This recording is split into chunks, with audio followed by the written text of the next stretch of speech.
appreciate it. I am the last presenter, so I'll try not to disappoint anybody. But I'd love to talk to you all today about setting expectations even when it's scary.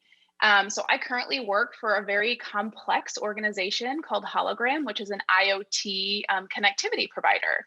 And so setting expectations is extremely important. And I've certainly been stretched in this role even more than I have been in past ones in terms of how to set expectations for customers and the best ways to do it. So let's talk a little bit of what I mean by this. Whoop, go back really far. There we go. So what's an expectation? Let's just start with the basics. The way I like to think about it is you want to start with the definition of something and then work back into how it works in your organization. And so an expectation, the actual dictionary definition, is a strong belief that something will happen or be the case in the future. And the thing I want us to really think about here is the future, because the reason why expectations are so important is because it sets a framework and a container for how your customer is going to be working with you going forward, whether that future is in 5 minutes or in a year or in 5 years. You want to make sure that you're outlining as best as possible what they can expect from you personally, from the product and solution that you have been working with them on that they've purchased from you, and from your organization as a whole. So we'll talk a little bit today about 3 different types of expectations. I like to break it down into 3 types. This is my personal choice. These are the ones that seem to be the most hairy when they go wrong. So engagement expectations. This is essentially, how are we going to work together? And typically I will set these expectations at the very beginning of the partnership. And what I mean by that is before onboarding or during onboarding. We'll talk a little bit more in depth about what engagement expectations look like, but just in an overview, it's essentially how they should expect to interact with your company at every level of the organization. So what they can expect from you as their CSM, what they can expect from your product team, what they can expect from your technical support team, what they can expect from your implementation team, sales team, everyone. The second type of expectations we'll talk a little bit about are success expectations. These are one of the most important, but sometimes not the most important expectations to set with the customer. And these might look like in your organization, they might look like a success plan, but we'll go a little bit deeper than just a success plan, right? They might look like a success plan, but specifically, we want to understand not just what we consider successful for a customer, but what the customer considers successful for them. What metrics are they measuring you by versus what metrics you think they should be, and then really level setting at the beginning of a partnership if they already have unrealistic expectations for what your solution can provide. Third type of expectation is cost of ownership. This is possibly my favorite expectation because I have gotten into such hot water about it in my career, but this is really specific. This is how much time does the customer need to invest in order to be successful? And we'll talk more in depth about that as well. So let's just dive in. I hope that you can get 1 or 2 nuggets that you can take back to your day-to-day, and we'll talk about questions at the end. So we'll talk about engagement expectations next. The next slide is going to have a lot of content on it. It's going to have a lot of words on it. This is our first very preliminary crack at setting some engagement expectations with customers at Hologram, although I have put together and run similar engagement expectation setting at the beginning of partnerships at all of my previous jobs in e-commerce and EdTech and tech recruiting. So what's engagement expectations, right? What am I talking about? This is what I mean. This is how we're going to work together. So I don't know if any of you have had the experience where a customer says, hey, I would really love to talk to you every week. And you're like, well, actually, that's not really something we can support. So it's important upfront to let them know exactly how they'll be engaging with you. So what is that really going to look like in terms of engagement? Are they going to hear from you often? Are they going to hear from you monthly? And what is the nature of each of those engagements? So in this example, this is real quick and dirty. Onboarding, you're going to have an onboarding call with us. You're going to have a monthly value check. Some people call it a monthly check-in. I like to call it a monthly value check because it has very specific criteria, and I don't believe in ever speaking to a customer unless you're adding value to the conversation. So there's no such thing as a check-in call. The second is business reviews. So how often are you going to be reviewing the partnership holistically in a formal way? How often are you going to be asking for time potentially from their executives? Can they agree to give you that time? These are things that you talk about in the very beginning of the partnership. So it might sound like we typically do 2 business reviews. One of them is on site. before COVID, obviously. We love to invite the VP or executive sponsor because it's very important for them to be involved, set that expectation early, and see kind of how they respond so you have an understanding. The next is email. I like to tell customers how long it's going to take me to personally respond to them via email. What this means is in the very beginning of me having a conversation with this customer, I tell them, you're going to hear back from me within 4 hours with an initial response, within 1 business day with an update on the resolution, even if I can't promise how long the resolution will take. I let them know how long it's going to take for them to hear back from me. This is really valuable because sometimes you'll get a customer who has unrealistic expectations for your response times. And we're CSMs, right? We're in meetings all day. Sometimes we have internal meetings, we have customer meetings, we have projects we're working on. We want to make sure that the customer knows that, hey, she set the expectation that she's going to respond within 4 hours, and she will. It's your job to stick to that, but that's the idea.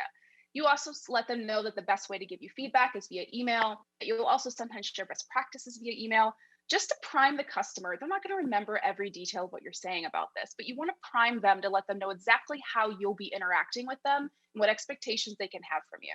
Text in an emergency, don't put this in there if you don't want anyone to text you. And then ticketing systems. This is extremely important, especially for customers. You're in a SaaS solution, you have a SaaS product, or you have a very technical product.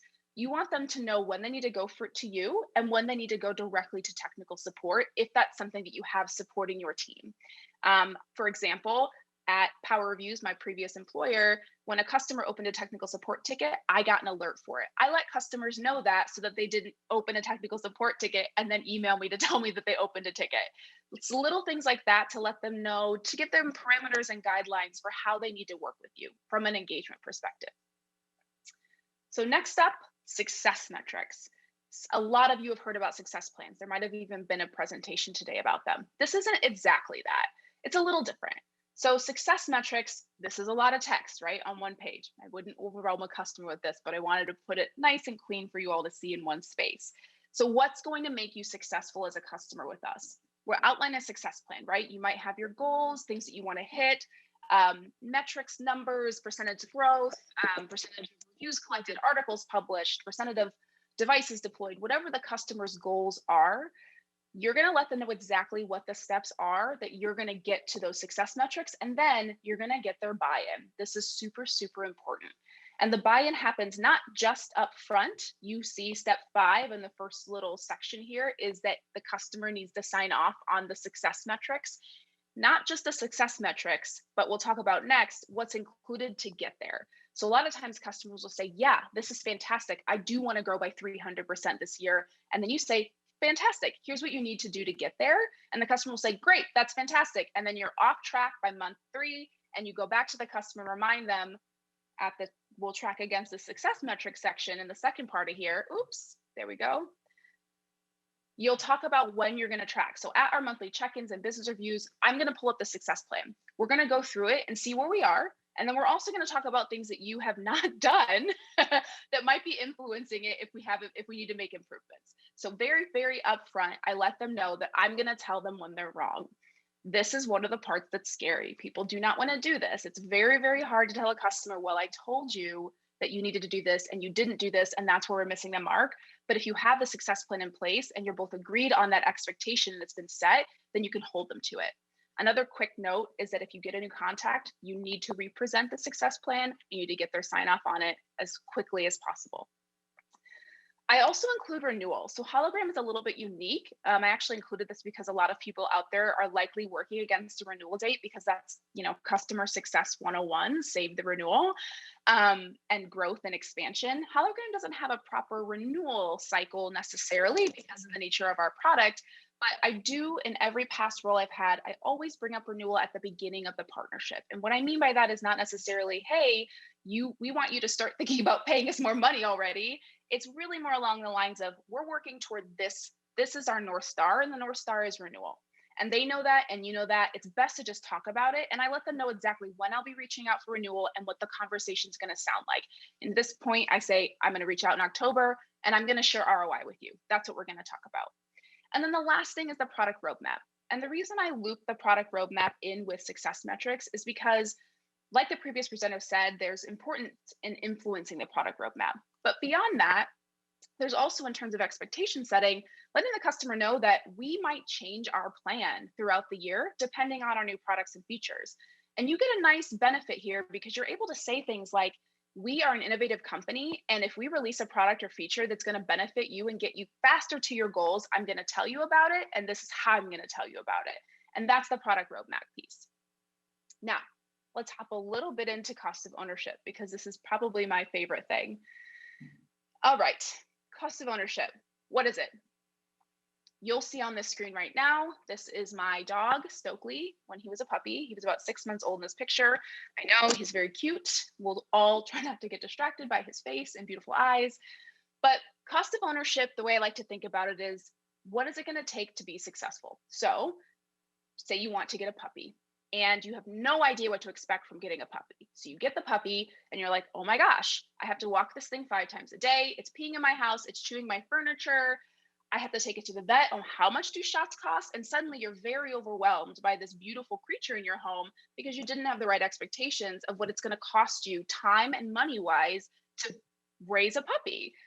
I didn't have that problem. I've had a dog before. I knew exactly what I was getting into. I happily got up at 5 a.m. to take him out. I happily paid for a trainer. I had no issues putting in the effort to make sure that he was a successful dog and that we had a successful relationship. You can also think of it the cost of ownership of a car. You're going to have to change the oil. You have to get maintenance. You have to rotate the tires. I'm not a car person. I don't know why I chose that as an example. But you get the idea here, right?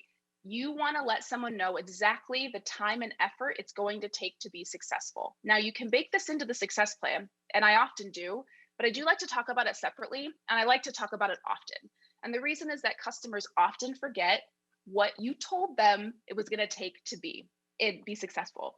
So a good example is when I worked at my previous company, we worked in ratings and reviews. And one of the benefits of working with our company was that we moderated reviews for you, so no crazy stuff ended up on your website. But one best practice and one thing that would actually get customers to their goals better is responding to reviews, which is something we cannot do for you. You would have to do it as a customer. And so I let customers know that in order to be successful, you would need to spend 15 to 20 minutes every week responding to reviews. I even broke it down specifically to say it takes about 1 minute and 50 seconds to respond to a review if you don't have a template. You have 15 reviews you want to respond to, that's how long it'll take you. Because what the number one thing that we were hearing is that we don't have time, we don't have bandwidth for this, which is totally fair. And honestly, 15 to 20 minutes in a week, I might not have 15 to 20 minutes to do things, but if you've been upfront and told the customer that that's what's required, they can't really say anything back to you when they're not hitting their numbers. You can say, hey, I know that this is really important to you. We might want to adjust the numbers here because in order to get there, we need you to do this one best practice. And it doesn't seem like you have bandwidth for that. And that's okay. We'll just readjust. So what does cost of ownership actually look like? This is a what we need from you slide. And now this is, again, if you see, I'm carrying the same theme through. We're going to have an onboarding call once a year. How long is that call? And to go a step deeper, who needs to be on that call? The success plan review call that we might need to have, depending on your service level, that's a 30-minute call that's once a year. Your business reviews, 45 minutes a year, 45 minutes 2 times a year. Your renewal meeting is 30 minutes once a year. I really get granular with customers because I think it's important to have this conversation. And I might not show them all these little granular details every single time, but I want to remind them that it's going to take a little bit of time and a little bit of money sometimes in order to be successful with this partnership. And we want to ask for their time up front and then be really respectful by letting them know what we need from them in each interaction. So I also will go deep into things like, what's your initial investment setup, right? Like how much time is this going to take your dev team? Often this is something that should be set during the sales cycle and then again during implementation, but we have all been there where the customer gets handed to us after they've been through the sales cycle and they have totally unrealistic expectations for what it's going to take to be successful. Nobody told them that it's going to take a while to set up the API integration. Nobody told them it's going to take a while to tag a device via API. No one told them that we're going to need certain things from them. And so they're surprised. And that's the problem. It's not that we're asking for it, it's that they're surprised by it. And so it's your job as a CSM, even in the very beginning of the partnership, especially if you know expectations have not been set at the sales cycle, to reset those expectations, even though it's scary because they might get mad so early. Say it early, say it often. One thing that I'd like to just quickly highlight here, though, is the troubleshooting investment. And the reason is I currently work in an industry where troubleshooting is king. We spend a lot of time really digging in and trying to find out what's going on with customers' deployments. And because of that, there are things that we need from them, sometimes on short notice, if they want to get the best out of our product, right? And so I let them know, like, we might need you to do something called a modem diagnostic, and that might take you 30 minutes to do. We might also need to pull network logs from our side, and that might take some time. And the other thing is, we can't always guarantee how long it's going to take us to resolve certain issues because of the nature of the business we're in. We work with third parties. We're not the only game in town. We have to work around other people. So I always let customers know that if they email me, I'm going to get back to them right away. But in terms of what I need from you, I also need you to give that back to me. Otherwise, I'm not going to be able to solve your problem. And I tell them this early and I tell them this often. Now, if we talk a little bit, I want to say what to do when things go awry, right? Because the biggest problem with expectation setting is when you didn't do it correctly. And even I do this all the time. So when to reset expectations, my best tips, when you get a new contact, welcome to the partnership. Here's how you're going to work with me. Here's our success plan. Here's what we need from you. After a catastrophe, so I recently had a really big problem with a customer and had to do a lot of back end stuff to fix some things. It wasn't something I did, but I had to solve it. So I reset expectations. Hey, when things like this happen in the future, here's what you can expect from me. I will put a little example here, but I won't go through that exactly because I want to give a little bit of time. But I wanted to show what I say when somebody's really asking you for something that you can't quite get to, right? So customers ask you for stuff all the time that you do likely because you want to be helpful, but in fact, you maybe shouldn't do. So the example is you told the customer that you're unable to execute API calls on their behalf, and they want you to do it for them still. They keep asking you, you did it one time, you tried to set the expectation and it didn't work. Now you're in a situation where they ask you all the time for this and you can't quite get out of it. The solution, you can do this at any time. Lean on your service levels and SLAs if you have them. We don't right now, but if you have service levels, you can lean on those and don't be afraid to be harsh. It's okay to say, hey, this isn't actually included, but here's some things we can help you with instead. And the other thing is this is a really good opportunity to highlight your technology, especially you have a lot of things that can be self-service that customers just don't want to do themselves. I usually will say things like, hey, I know it's easier for us to do it. I really do. And I honestly wish that I could, but bandwidth and resource wise, we're like you, we're strapped. And in fact, our technical team built this product, this feature, this service specifically so that you could have an optimal performance without having to ask us for things. And so if it's a blocker for you, let us know what else can be done. So I always say, highlight your technology, ask clarifying questions, and make sure that you're pushing the conversation along, but you can still say no. You can reset the expectation and get them out from under you. So in closing, I would say the impact of good expectation setting is that unmet expectations are really equivalent to heartbreak.